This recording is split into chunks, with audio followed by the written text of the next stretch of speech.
Kumusta mga classmates? Um, I woke up to the news that somehow bothered me, and so um, medyo mag-divert tayo ng ating lesson muna for today.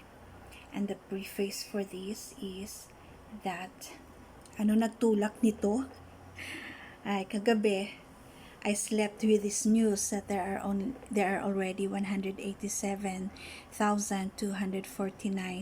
confirmed COVID cases in the country, and worldwide it has already reached 800,000 COVID death toll.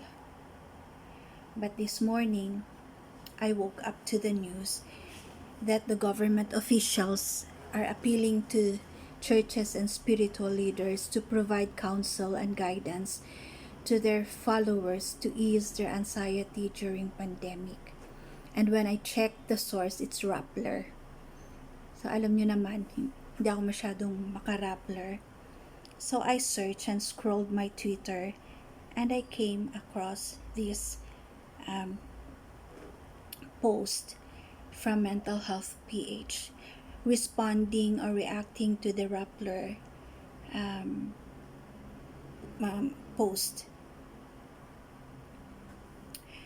Yes, preventing suicide should be a national imperative.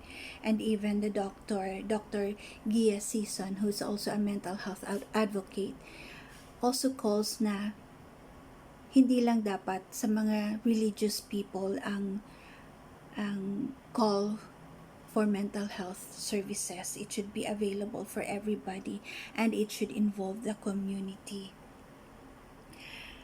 And we would like to highlight that the government is alarmed by the rising rate of suicide incidents in the country and calls on religious leaders to help address the phenomenon. It's already a phenomenon at medyo nakakabahala na to. So I woke up with this news, anong gagawin natin? And so I told myself, hoy, bumangon ka na. Actually, it's before 5 o'clock when you wake up, and I woke up and I reached for my phone and checked for news, and this is what I got. So I forced myself to get up, gumawa ng barakong kape para gising na gising, and asked myself and told myself to make a module in response to the call of the government. Hindi pwedeng life as usual or even class as usual. I am in charge of preparing pastors to respond to phenomenons like this, and so I am constrained to respond and revise our syllabus so that we would be able to respond, because at the end of the day I would be bothered by the thought, are our pastors really prepared to respond to the call of the government? Tumatawag na talaga ang gobyerno. Ano ang response natin? I could offer you a lot of materials, but I chose the psychological first aid for community religious professionals. Bakit? Why did I choose this?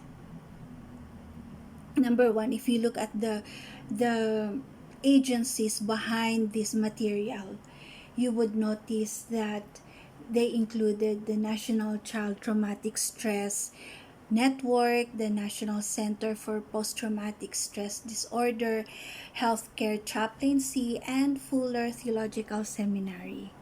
And even if I hesitate to share with you, kasi feeling ko I might not be qualified to facilitate the psychological first aid with you, the need to respond to the call of the government and the people prompted me to take this material out and share this with you. Perhaps at the end of this, I really don't know how to call this. I will not call this a seminar or what, but at the end of this class or this course, this session, um, I'll just call it sharing. You will feel confident to approach your barangay officials to offer your services in response to the call of the government. Unfortunately,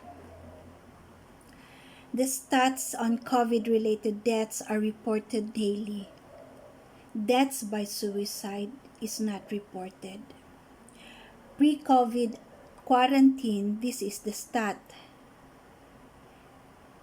Every 40 seconds, someone dies of suicide all over the world. Here in the Philippines, every day, 7 Filipinos turn to suicide. And I would like to emphasize that this is pre-COVID, pre-quarantine condition. 7 Filipinos turn to suicide every day. And 1 in 5 Filipino adults also suffer from a form of mental health problem. Even with this case, the 7 Filipinos turn to suicide every day, and 1 out of 5 Filipino adults. It was enough for the Senate and the Congress to pass the law, the mental health law, and for President Duterte to sign the bill into law. Undeniably, the suicide rate has increased in relation to COVID and quarantine, which prompts the government to call on us, religious people, to help in responding to this staggering phenomenon. And so I share with you psychological first aid. Bakit nga ito? And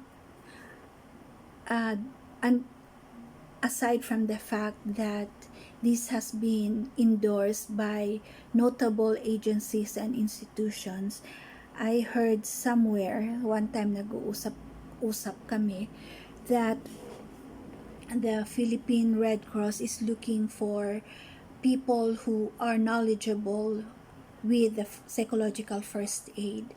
And I noticed that there are promotions in Facebook for career professional development points, offering trainings on psychological first aid. But what I have in my hand, on hand, is psychological first aid for community religious professional. So this is more for us, church people, religious people. What is psychological first aid? Psychological first aid is an evidence-informed modular approach to help children, adolescents, adults, and families in the immediate aftermath of disaster and terrorism. So this was designed more to respond to traumatized aftermath of disaster and terrorism.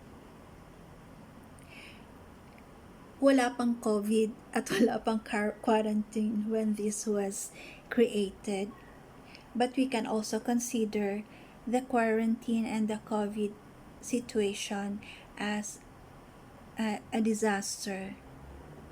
And it is designed to reduce the initial distress caused by traumatic events and to foster short and hopefully long-term adaptive functioning and coping. So that's what psychological first aid. It's a first aid to a traumatic event. It follows the psychological first aid follows 4 basic standards that is required of all approaches in responding to trauma and distress. First, it is consistent with the research evidence on risk and resilience following trauma. Second, it is applicable and practical in field settings, hindi clinic or office settings. It's field settings. It is appropriate for developmental levels across the lifespan. So it covers not only one particular group of people but the lifespan from children to elderly. And it is culturally informed and delivered in a flexible manner. CRP or Community Religious Professionals, however, tayo yon, and this approach is designed for us, includes all people who consider themselves religious or spiritual leaders or act on behalf of their own faith tradition. As a CRP or Community Religious Professional, we work primarily with people we know well. So we are nakababad. We are involved with people in the community. However, while delivering psychological first aid, we will be meeting new people continuously, working in diverse settings and encountering unfamiliar situations and circumstances. This is a very demanding and draining experience. PFA or the psychological first aid will give us a particular set of skills and procedures that will allow us to minister safely and effectively to survivors of disasters and terrorist events. Sana walang terrorist, no, disaster lang muna, katulad ng baha, typhoon, flooding, and syempre in response to the quarantine COVID issue. Unfortunately also we noticed that in Masbate there's earthquake, there's flooding in Mindanao, and so it is very needful that we are equipped to respond to mental health issues relative to what is happening in our country right now. So how do we prepare ourselves to deliver psychological first aid? First, you have to know the local Red Cross. Who are the people in your locality who are involved or with Red Cross? And if your conference, your district office is linked with the Red Cross, it is best that we link ourselves with Red Cross. It also is advisable if we know other disaster response groups in our area, okay, who are involved in providing relief and rehabilitation in our area, so that we don't work alone. It also is advisable if we work with fellow clergy in our area. So this is not only you don't limit your work within your church, but also it is best that if we work with other churches and other pastors. If we are already involved with and linked with the Red Cross, with other disaster response groups, with other pastors and churches, the next thing we should do is to contact and prepare our own congregation. What is your congregation's expectation regarding post-disaster role and responsibilities, particularly your role as a pastor? What can your church offer? What resources will be immediately available? And what resources might take some time to gather? And then get a stock on who from among your congregation has the skills to assist in disaster situation. Kung hindi nyo pa alam yan, you should start taking stock on your human and material resources which you could use to respond to disaster. Now, if you still do not consider that our current COVID situation is a disaster situation, you should start looking at it. Ako, hindi pa. I did not really seriously consider that it is still a disaster until last night nga 187 na, parang konting kembot na lang 200,000 na, and that should really alarm us. Hindi ko nakuna ng screenshot yung message ng Mary Johnston saying that they are already in full capacity. So all this information were already in my head when I slept, and then when I woke up, yun na nga, it was the call of the government that really brought me out of my bed and really consider our COVID situation as something of a disaster. Matapos nyong gawan ng listahan ang inyong simbahan, it is time to prepare yourself. The first thing that you are going to do with yourself is to assess your comfort level. Ano yung comfort level mo? So, start looking at yourself. How is it with you when you work with people who are experiencing intense distress and extreme reactions?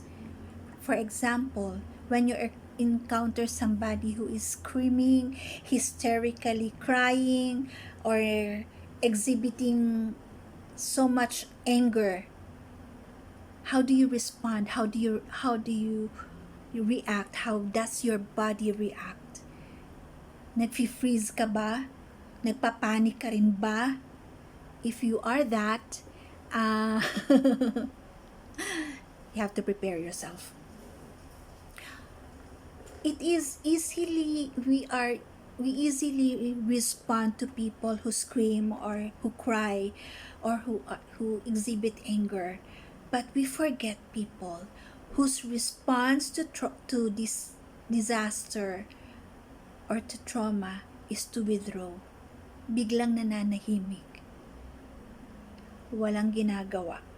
Walang reaksyon. Tulala. How do you respond to people who withdraw? How about when you are working with and providing support to individuals from diverse cultures, ethnic groups, developmental levels, and faith backgrounds? How are you in responding? What is your comfort level?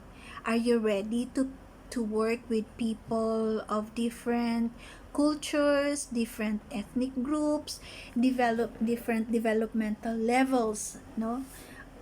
From childhood to adulthood? Where are you more comfortable with? If you are not comfortable with working with children, so identify people who can work with children. If you are not comfortable with working with ailing elderlies, then go find someone who is comfortable with dealing with elderlies. If you are not comfortable with young people or adolescent youth groups, then find somebody who is comfortable working with that age group. So find yourself where you are comfortable. If you are comfortable with children, then go work with children. Offer yourself to work with children. If you are comfortable with the youth, then offer to work with the youth. If you are comfortable with the elderly, then go offer yourself to work with the elderly. So you should be able to identify where you are comfortable working with. Next, working with individuals or groups with different views of faith or God than your own. Okay. I hope we are more, because we are more ecumenical, we are more prepared to work with people of different faith. If not, it is best to find uh, people whom who can work with um, other faith expression. Okay, what is your comfort level in working in a chaotic, unpredictable environment? Okay, you should be able to identify yourself. Are you comfortable with working in a pagka nagkakagulo na, nagpapanik na lahat, ikaw ba rin nakikipanik? Or are you more comfortable with a predictable environment? You know what's going to happen. If you are not comfortable with unpredictable environment at nagkakagulo na, you have to prepare yourself because this is panic time. You will be encountering people who will really be in panic because ang dami ng COVID confirmed cases sa kanilang paligid, and they could really go on panic. They could go on panic buying, panic hysteria, because a member of their family has been confirmed, announced to be positive, and you should be able to do something about it. Okay. What is your comfort level in accepting tasks that may not initially be viewed as religious care? How about working in an environment with minimal or no supervision, or conversely micromanaged? Or if you will be left to manage the situation, what is your comfort level? How about working in environment where the risk of harm or exposure is not fully known? You don't know whether you will be assaulted or the environment is a safe place for you to work with. What is your comfort level? You should be able to identify that also. How about working with individuals who are not receptive to mental health support? What is your comfort level with people who might even reject you?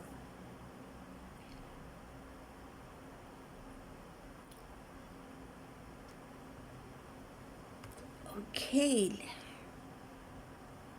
Kung handa ka na, if you think that your comfort level is good enough for you to take on the challenge of the government to respond to disaster and trauma, so let's get on. Handa ka na. You know that you are comfortable. You are prepared. Go.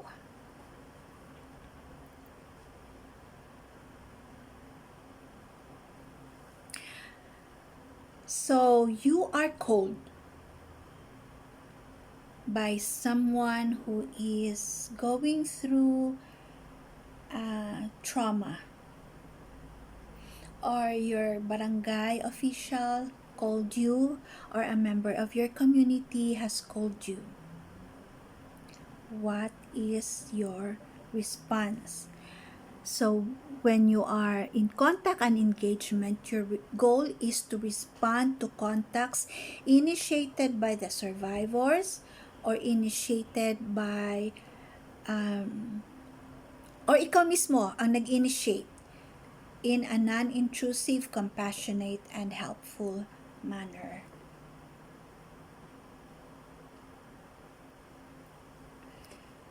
So what are you going to do? Your first priority should be to respond to survivors who seek you out. Ready or not, you should be ready to respond to survivors who seek you out. If it happens that a number of people approach you simultaneously, make contact with as many individuals as you can. And even a brief look of interest and calm concern from another person can be grounding and helpful to people who are feeling overwhelmed or confused. Some survivors may not seek your help, but can still benefit from assistance. Your role as a community religious professionals on first contact. Depending upon religious affiliation, you may or may not be wearing garb that indicates your role as a professional clergy member or chaplain. Depende where you are,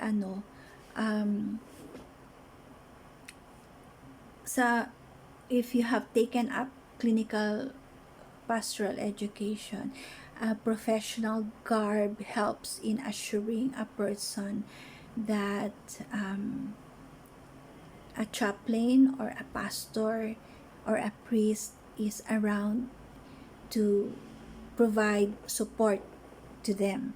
No, but there are communities that your professional or your clergy attire may intimidate them.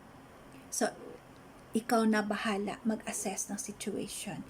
If it will provide comfort if you wear your clerical garb and present to them that you are a person of the church, then go ahead and wear your clergy attire. But if it's going to provide, it will intimidate people, then go as a normal wearing your normal attire. Some individuals may find an identified clergy member to be a comfort, others may have a negative reaction, and some may be neutral to a religious presence. Be aware of the diversity of beliefs, attitudes, and values that will be represented in the community. Okay, but some individuals may approach you in extreme distress. This first contact may be very emotional. Make certain that you maintain your sense of calm and focus as you seek to engage others to provide help. I had an encounter when the family where I responded to was intimidated that I am a female clergy. Hindi sila sanay doon. So I really have to assure them that I am the chaplain in duty and I am around should they need help. And it took a while before they could really accept my help. And that should be okay with you. If not, just assure them that you are around should they need help. Okay, kailangan pa bang i-memorize yan? You have to maintain confidentiality. Maintain the highest level of confidentiality possible is extremely important. You have to assure them that their identity will be protected.